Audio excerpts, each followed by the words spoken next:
Welcome. Welcome to the HubSpot User Group 2023. The last time we were all together, it was a different world. 2019, I think we did our last event. We were growing these groups month on month, year after year. We got up to around, I think, about 400 people turning up to some of our top events, people flying in from around the world. And then what happened? COVID happened, lockdown, everybody went home, and the world turned into a large Zoom conference. It is really good to see some familiar faces, to see some people, to see clients, and all of you HubSpotters again.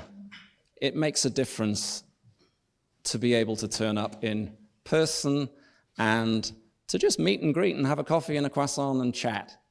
Because that's how things get done, that's how ideas get generated, and I just love this kind of stuff. I think it's really, really great. We've got some fantastic speakers here today. Just for those who don't know me, my name's Clwyd Probert. I am the CEO and founder of White Hat. We are a digital marketing agency, obviously a HubSpot Diamond partner. And we've got two of our partners and HubSpot partners to talk. We've got Jeremy from Sandler, who's going to kick things off. And we've got Stefan from 23. Now, both of these companies we have worked with over the years. We know them very well. They kind of know us. And we're really excited to hear what they have to say. The theme for today, I know we're not necessarily going to a deep dive on all of this, but the sort of background theme is AI. And this is the other way that the world has changed. And I'm going to be curious to talk to you about your own thoughts, how it's impacting your business, how you think it's going to impact business. And I'm going to give you a whole load of opinions, which you can agree with or not, but that's absolutely fine. But we'll come to that last. So what we're going to do first is, let me just show you the agenda. I'll show you what we're going to do first. If you haven't already seen this subtle QR code, the point of this is if you want access to the slides, this will take you to a link, put in your details, you'll be added to our database and you will be spammed. No, I mean you will receive a subtle number of emails about the next event, but also you'll get access to the slide decks. And I promise you, you will want access to these slide decks. There's going to be a lot of information, a lot of valuable content here today. Whoops, there we go. Use the clicker, there we go. So this is the general walkthrough. This is me now. Jeremy is going to talk, followed by Stefan. We're going to have a break for coffee, talk to people, mingle, chat. This is the purpose, of an in-person event. There's so many stories that I've come back from people saying, oh, I've met such and such. We've got a partner deal going on. We found a client at these events. That's super, super powerful. We're going to have a break, and as I say, and then I'm going to talk at 11:30. Really do a bit of a deep dive on AI. Hopefully you'll find it interesting and possibly slightly frightening. I'll leave that for later. All right, if you bear with me while I flip slides and bring up Jeremy's presentation. If I can find it. As I said, Jeremy is Director of Sandler UK, if I've got that right. Where is he? And is also a client of White Hat and a HubSpot partner. So there's a three-way thing going on here, and maybe I'll leave that to Jeremy to explain. Over to you, and you need a clicker. You also randomly need two microphones if you're going to wander.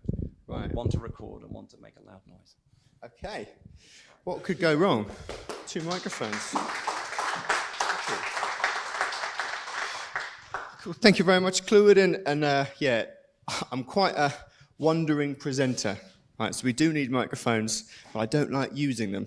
So if suddenly you can't hear me, just raise your hand or something, but I do tend to shout quite a lot, so this might get slightly awkward. My talk today is around, will AI replace salespeople? Okay. Now, getting a bit of a read for the room, raise your hand if you work in sales or work quite closely with your sales function in your organization. Excellent. Lots of you. Okay. And then on the same thing, right, raise your hand if you think AI will replace salespeople. One person. Excellent. The one person that doesn't work in sales. Right, so up front, I want to answer the question, and no, I don't think it will. Okay? With where AI is at the moment, it does not replace a human in certain aspects. I can't say where it's going to be in 10, 15, 50 years, right? But at the moment, no, it can't. But what it can do is those salespeople that use it and use it correctly will 100% outperform those that ignore it, right? It's a huge tool. There's loads of things we can do now, and there's lots of things we can do in the future. Now, as Clwyd said, I'm from Sandler. Anyone in the room heard of Sandler, done any training before? Lovely, a few of you, excellent. So we're the world's largest sales and management training organization with 250 offices and train in nearly 30 languages, and we've got 30 offices across the UK, right? And we work with companies that want to embed a sales methodology across their company, want to improve their sales performance, right? And make sure they can systematically hit their results every time. Okay, there's my pitch done. So what we're going to talk about today is where is AI at the moment, right? Because we need a bit of context to put this into our minds when we're talking about sales, right? Then we're going to look at things we can do today, right? Things you can go away this afternoon and put into action in your organizations. And then we'll look at what's coming down the line, what are some pretty cool things to get excited about for the future, right? So, first up, small exercises with the person next to you, right? If you're not sat next to anyone, you're going to have to move up a seat. What I want you to do, we're just going to spend 60 seconds, and I want you to just talk about these two questions, okay? Which parts of the sales cycle can automation and AI do, and which parts require a human? Right, now I only want to give you a minute, there's a lot to cover, although I speak very quickly, I'm on a time limit. Yeah, you can say hello and introduce yourself, I'll give you 5 seconds for that. But just to the person next to you, have a quick chat about these two questions and see if you can come up with a couple of things you think AI can do and humans can do. Off you go.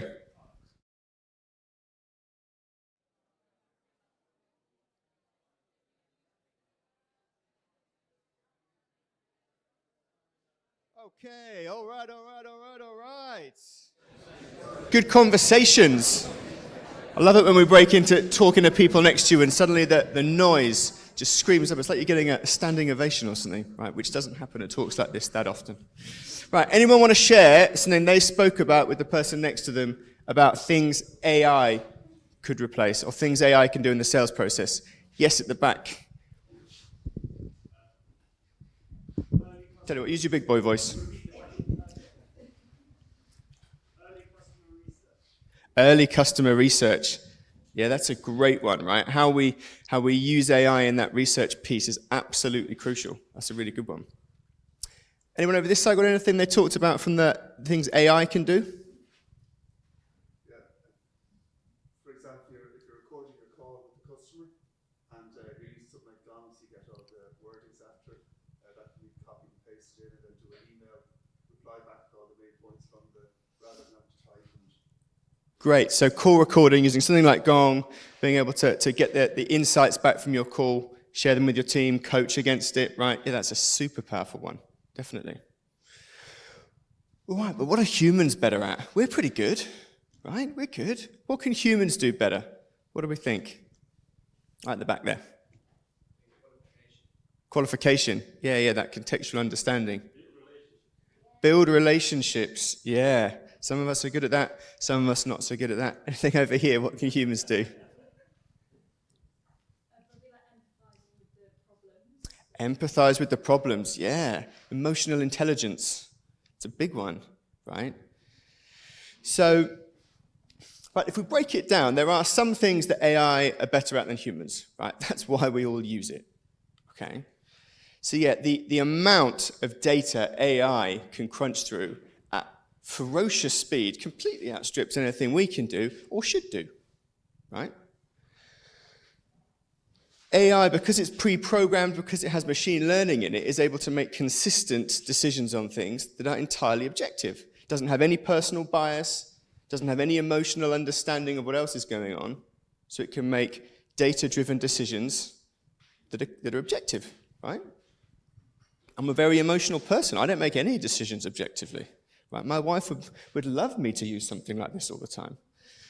Accuracy, right? If we think about massive big data decisions, AI can make those decisions much more accurately than we can and at much greater scale. Okay?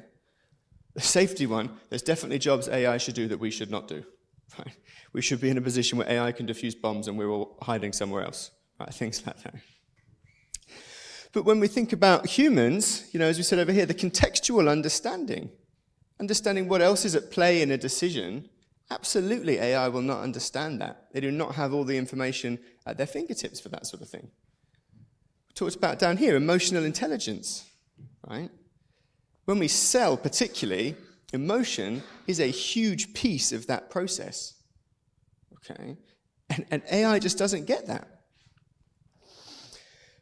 Humans are incredibly innovative, right? We created AI, right? And that innovation comes from us. Sure, we use things like AI to build it out, but that creativity comes from us. There was a lot of people in the room put their hands up that we work in a sales environment. Intuition and instinct are crucial in that, right? You get a feeling for things, you understand, you get those cues that you pick up on. Absolutely, that is something AI will not be able to read in a room. And ethics, right? We have a code of ethics, each of us do, whether or not we're aware of it, and that drives some of our decisions. And in my opinion, that's a good thing. Right? We should have ethics, we should have morality. We shouldn't just do things based entirely on facts. There are other things at play. Okay. So yeah, there's things we can do, there's things they can do. This is a quote from Peter Diamandis that said, there are two types of companies, right, by the end of this decade. Those that will be fully utilizing AI, and those that will be out of business. That's a pretty stark quote, right? Glad I didn't say something like that. But there is a point to this, right? That companies that understand how they can use it in the right way for them will definitely have a competitive edge over those that completely ignore it, right? Which there will definitely be some organizations that are burying their head in the sand. This is never going to take off. It absolutely will, and they will get left behind, right? There's countless stories in the past of massive companies failing to adapt, failing to move on, and shrinking away into nothingness. Okay. So, where are we now? What should we be thinking about when it comes to AI? So this is a slightly mad stat, right? By the end of this year, there will be more AI assistants than people in the world. That is baffling, right? But that is the way we are going. That is how adoption is driving, right? That reinforces the point that if we do bury our head in the sand about this, we are going to be entirely left behind. Okay. ChatGPT. Who in this room has a ChatGPT account? Okay. Nearly everybody, right? So if we think about this, it's the fastest growth ever to 1 million users. 5 days. How many of you were in the first 5 days? There's a question for you. Okay. Really keen people. Now, part of the reason for this, right, is us as humans' readiness for this to be released. Right? If you think about Netflix at the top there in 1999, we were not in a position to believe that all content should be streamed in 1999. Internet couldn't cope with it. Right? That's why they were offered to be bought by Blockbuster years and years ago in that famous story who said, no, this won't take off. How'd that work out for you? Right? So for them, 3.5 years, because we were not ready for that. But with ChatGPT, bang, that is absolutely the right time. Humans are ready to understand this and to start harnessing it. right? And they got to 100 million users in 2 months, right? This is a tool that is so difficult to ignore in our current world, okay? So selling itself has also evolved over time. So 10, 15 years ago, social selling became the thing, right? You can use LinkedIn to do stuff. Isn't this cool? Now it's absolutely just part of your sales process, right? Often done very poorly by some people. I'm sure we've seen that before, but it's part of that. Then we had virtual selling, right? COVID and the pandemic massively accelerated the use of this, but using online tools, using virtual meetings to run our entire sales interactions, and that has now absolutely become commonplace. And it is brilliant. I much prefer it, right? Yeah, that you've got to adapt and change your style, but it's here to stay. Now we're moving into a world of AI selling, right? How are we using these tools to get insights, to learn the behaviors of our buyers, and to create a unique buying and sales experience for these folks? And that's sort of what we're going to focus on today. Right, so as we saw, a lot of you are already using ChatGPT, but just to sort of highlight how we can use it, this is trying to find what we should do for 10 days in Italy. Right, we go to Google. There's all sorts of things I can go through and read here. I'm a particularly impatient person, right? I can't do that anymore. So I go to ChatGPT and you say, right, what should I do in Italy over 10 days? It aggregates all this data for me, it searches, and it goes, great. Here's what you should do. First 3 days, go to Rome. Here's all the things you should do within there. And it just absolutely populates what I could do, right? Again, this is quite formulaic, but this now gives me a really clear idea of what I could do in these when I'm on holiday, and I've not had to do any research yet. It's a couple of seconds. Right, that's great, but now I want a bit more information on this. I want to understand what this looks like on a day-to-day type thing. Or maybe I'm a bit of a control freak. Right? I need to know exactly what each of my days are going to look like. Tell me that instead. And bang, away it goes. Whittling off exactly what I want to do, exactly when we're going to do it, how it's going to fit together, right? Potentially not an amazing time to be a travel agent, okay?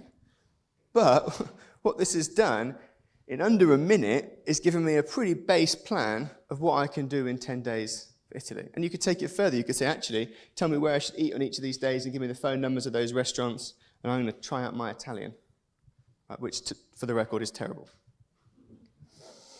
So this is a game-changing piece of technology if we use it in the correct way, right? So bringing this back to sales for a second, okay, 72% of buyers would prefer a rep-free experience, right? So would prefer not to speak to a salesperson, right? If you think about when you buy something online, like using Amazon, something like that, you know what you want, you know how to find it, you know how to work out if it's the right thing for you, look at the right reviews, buy it, great. Everything is super easy. In more complex B2B sales, that's not quite the same, right? But buyers are getting to the position of, I don't really want to talk to that salesperson, right? And part of that is just our human psychology, right? If we walk into a shop, right, and a sales assistant comes up to us and they say, can I help you? What do we say? No, thank you, just looking, right? We are innately created to say no to salespeople, right? And from an even younger age, we were taught, don't speak to strangers. In a sales role, we speak to a lot of strangers. So our buyers are inclined to not want to speak to us, right? And they have a lot more information at their fingertips than they're used to, okay? But if we fast forward, 68% of our buyers only engage with salespeople at the last stage of the buyer's journey, right?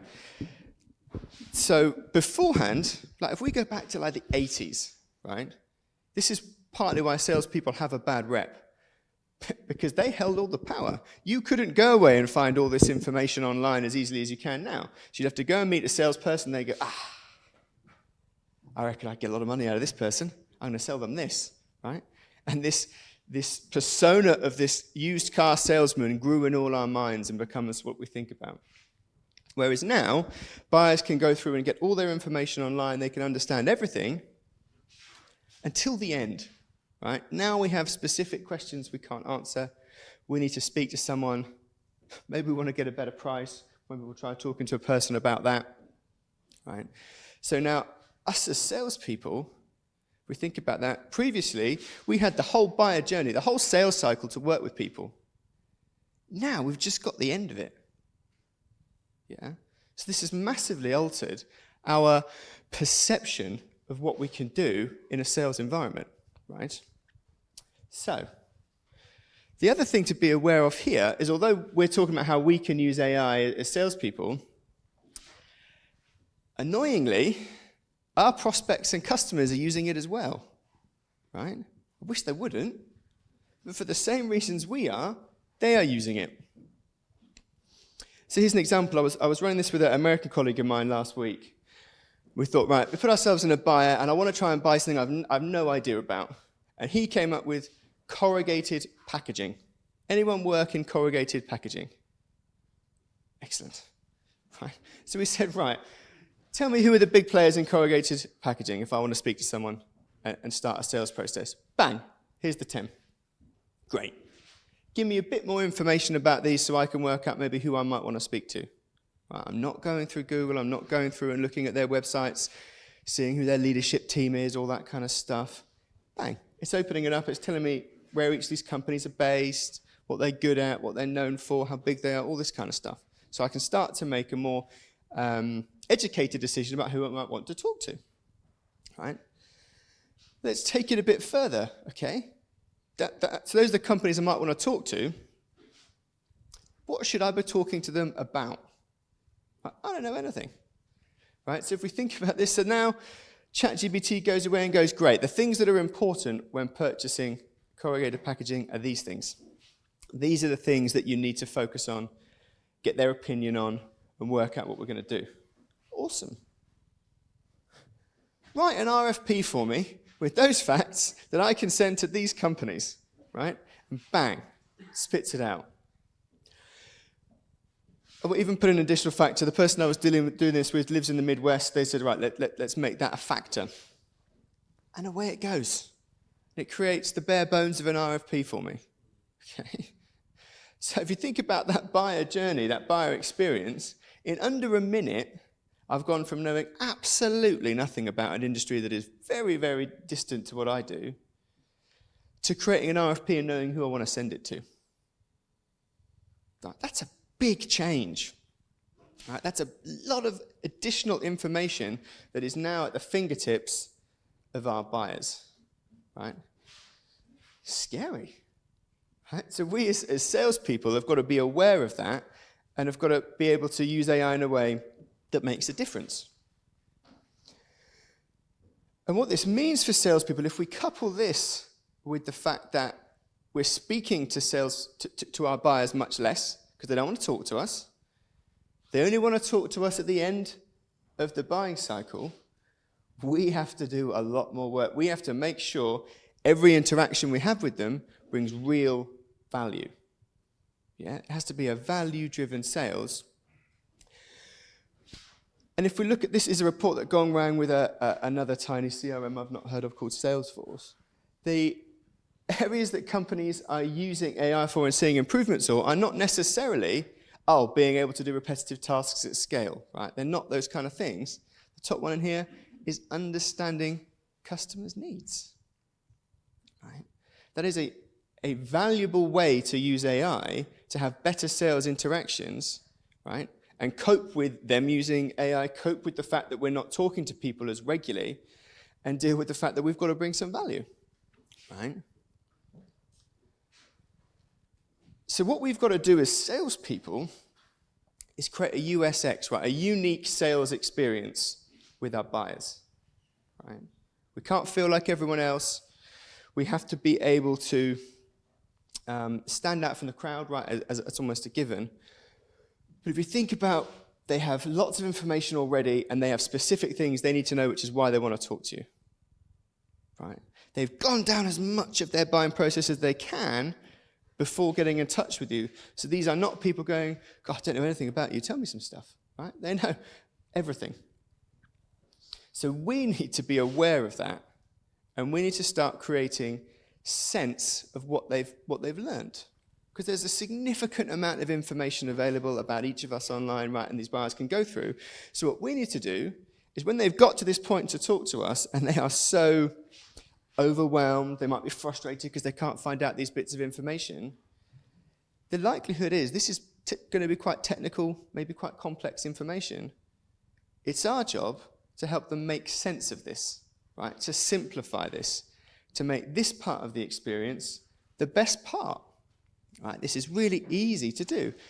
And there's a few differentiators we need to make, right? So buyers think that that purchases are becoming more and more complex, right? It's becoming more difficult to buy stuff, right? So our job is to help them understand how this can be much easier. So here's what we shouldn't be doing. Giving. Let me get some information for you. Let me send you 8 PDFs. They're each 100 pages. You are going to love them, right?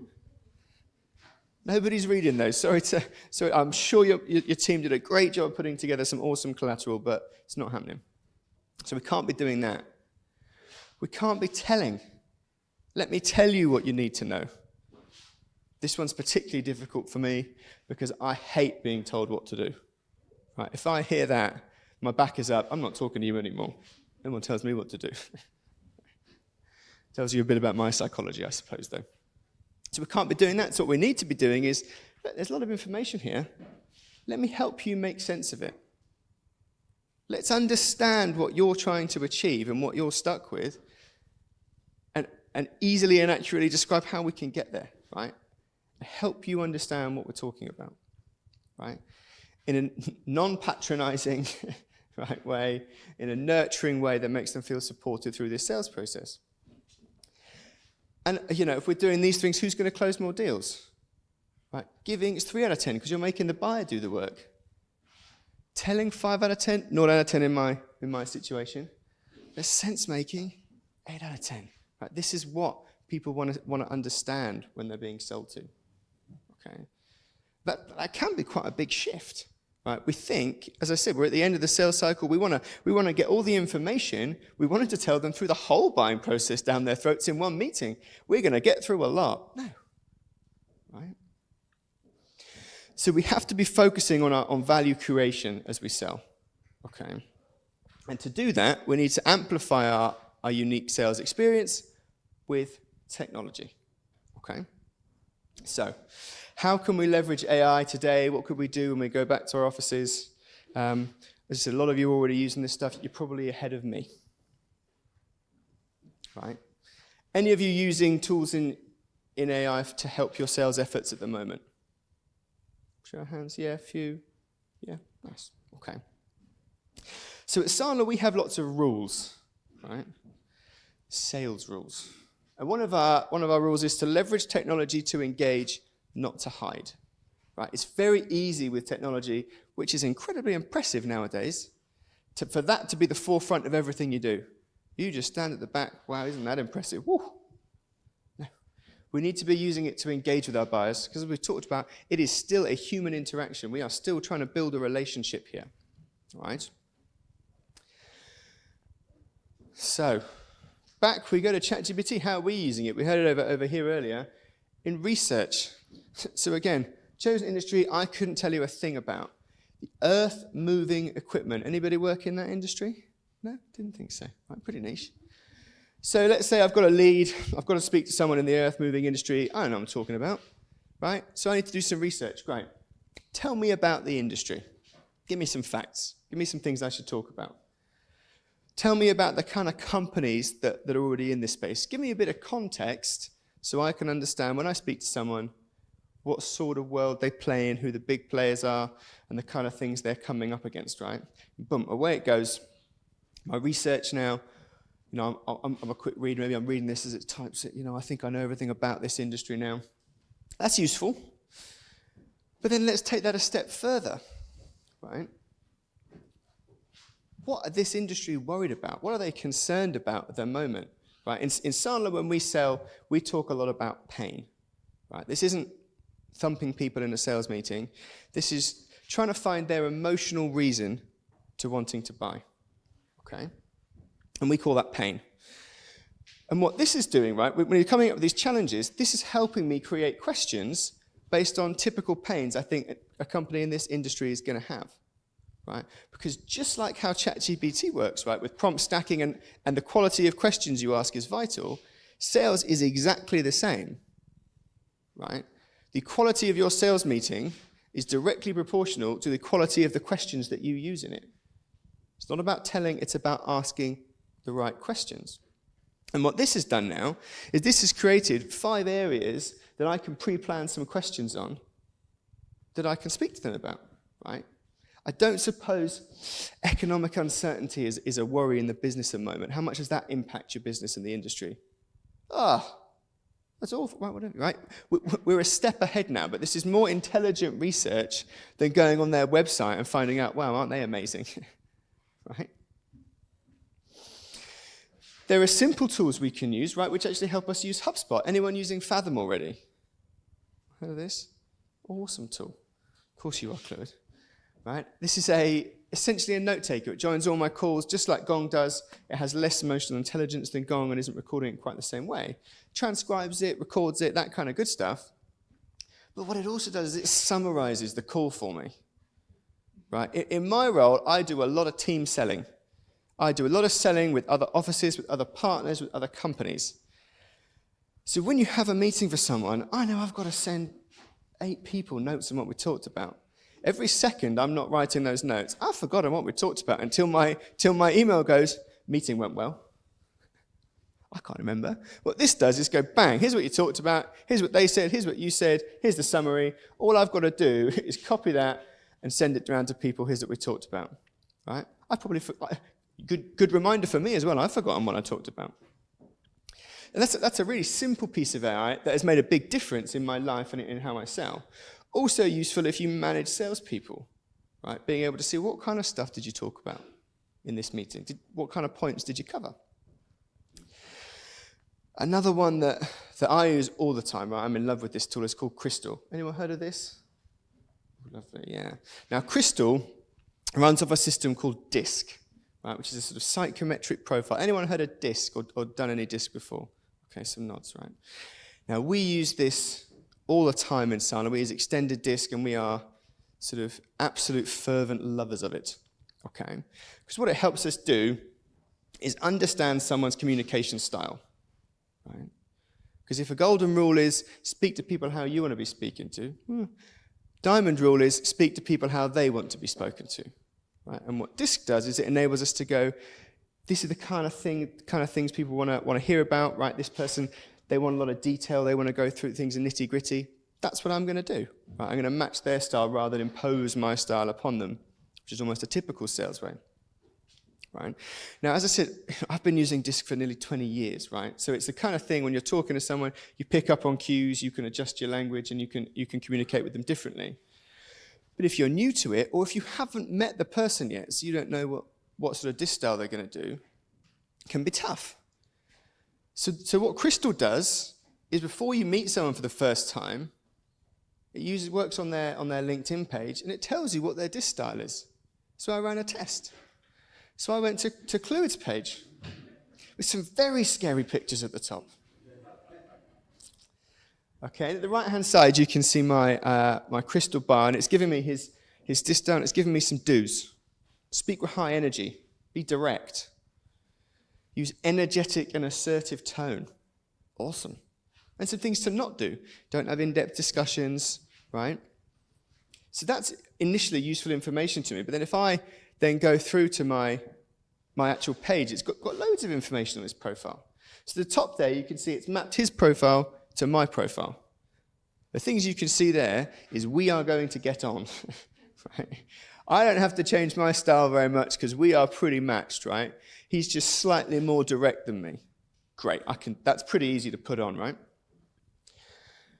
But it also shows me meeting tips, right? So I can choose the type of meeting we're going to have. Are we going to have a sales meeting? Is it a negotiation? What are we doing? And it's going to tell me things to do and things to avoid. Right, that's really useful. The bottom right here, right, it has lots of different options of what we could do when we talk to someone. So I've looked at pricing. If I'm talking to Cluid about pricing, it says, right, give them just the main number. They don't really care about the details. Have them available. Compare your price with a competitor. Ask them straight away what they think and leave some wiggle room. So if I was talking pricing with him and I had a slide on it, bang, here's our price, details here. Here's how much our competitors charge. What do you think about it? Sounds like we need to have a bit of a negotiation. What do we need to talk about? Right? It's in his language already. So what we've done in this instance is we've used AI to start to add value, separate us from the competition, and give that buyer the experience that they're looking for rather than the sales experience we want to give them. Yeah. Oh, there's a QR code. If anyone wants a free account, tap that and it'll connect you up and you can use it. I mean, I don't know how much good the pandemic did for QR codes. I thought they were a dead thing, and they are. You cannot move. We've already had about 10 today, right? Absolutely the biggest thing in technology once more. So yeah, that'll give you a sign-up page and give you a free account to use, I think, on 25 or 50 profiles to try it out. Great tool, great tool. There's also some things today, right, that you can do within HubSpot, right? These are less AI, these are more automations, right? Anyone use lead scoring at the moment within HubSpot? That's great, right? Organizations that use it have a much higher lead gen ROI. So we look at what our demographics are, what our behaviors are, and give people a score. We rank those scores, and then we were able to route it to sales at the right time, right? So if you think about that buyer journey, we need to be in touch with people at the right time. This is just helping us gain that competitive edge of knowing when we should be speaking to people. Same with sequences, using sequences to do our outbound in a systematic, automated way. Hugely beneficial. And having a gated sales process, right, in HubSpot. Having your pipeline, absolutely. Entry and exit criteria built in there so you can understand where you're going and why. Right, so these are some things you can do now, right? You might have already built some of these in. They make a huge difference. Where are we going? Right, what are some cool tools coming up? So this is an example of the buyer journey that Gartner created last year, right? That's a mess. How do you navigate that? How do you report on that? Right? We love funnels and a really simple buying and sales process, and now it looks like this. Right? They call it the spaghetti bowl effect. There's just all this stuff going on. It's all mixed together. And it's these individual micro moments that all have a tiny contributing factor to a sale. So as businesses, we've got to report on this. Right? This makes forecasting incredibly difficult. Right?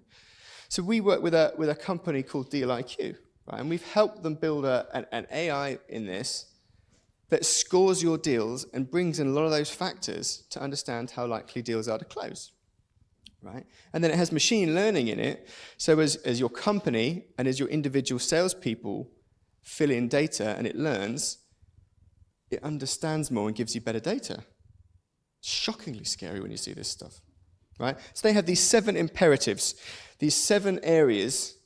There are 5 questions within each, and depending on the industry, the person, all that kind of stuff, it will say which questions are the most important for you to be able to get this deal across the line.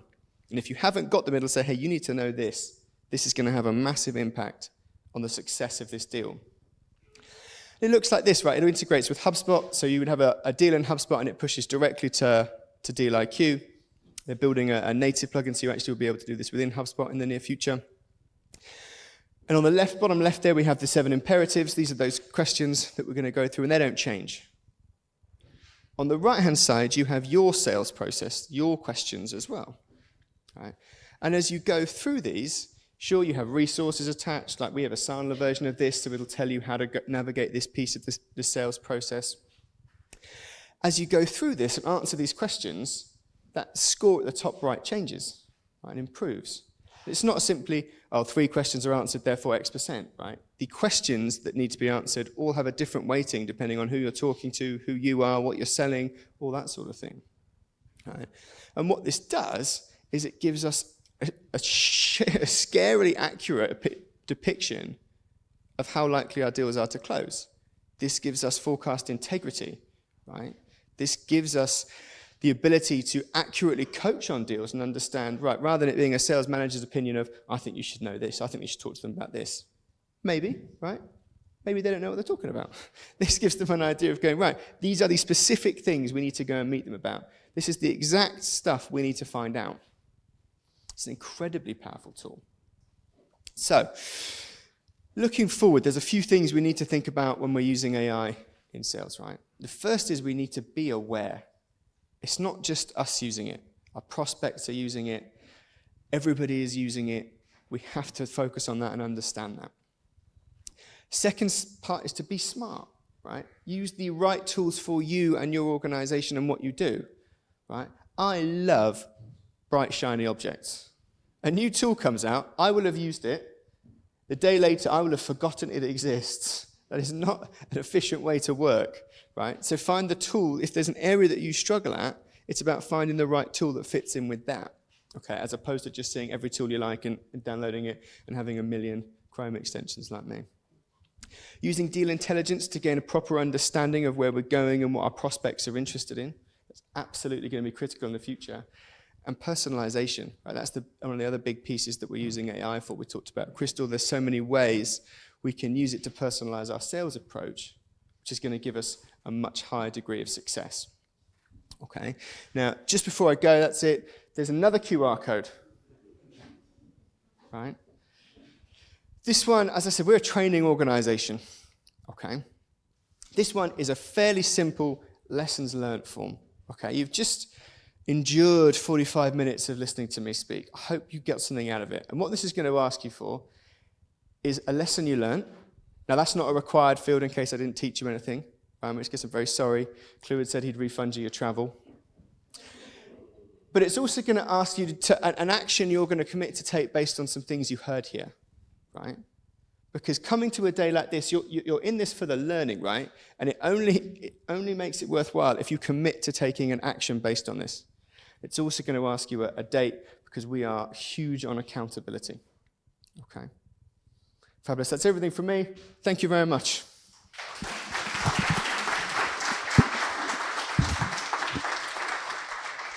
actually got a couple of minutes if you want to take any questions. I don't know. Do I want to take any questions? Easy ones only, if there are any. Anyone got any questions? Obviously, a lot of the AI is driven by models, and so looking at the examples you shared, what are some of the dangers of the model data being out of date? Yeah, it's a good question. So that the question there, just for the recording, AI works on models. And what happens when those models become out of date? Absolutely. And I think that very much comes down to choosing the right tools, right? Tools that have machine learning, tools that have a way of keeping up with that. And right, something like ChatGPT, you don't look at that and go, well, that's going to be completely out of date in a few months. Companies that have built something that just does it once, absolutely, that is not going to keep up. This is a constant evolution of information that we need to change. So I think that comes down to choosing the right tools. And with AI, because there's a lot of stuff in there we don't know, right? We almost take a lot of it blindly. It's doing your due diligence. Who is this company? What are they doing with data? Where are they getting it from? How much do I trust this that I would want to use this? Because funnily enough, sometimes you look into this and you start to get a funny feeling. You're like, oh, sounded great, but now this tool has scared me. I don't want to touch it. So I think that's what we think about. Alrighty? Any other questions? We're all good? Oh, one over here, and then we'll... Ooh, good question. So how accurate have I found Crystal against LinkedIn profiles? I'd say about 70 to 80%, right? But one of the good features on it, so let's say I met Cleward and it had his on there, and we had a meeting and it wasn't quite right.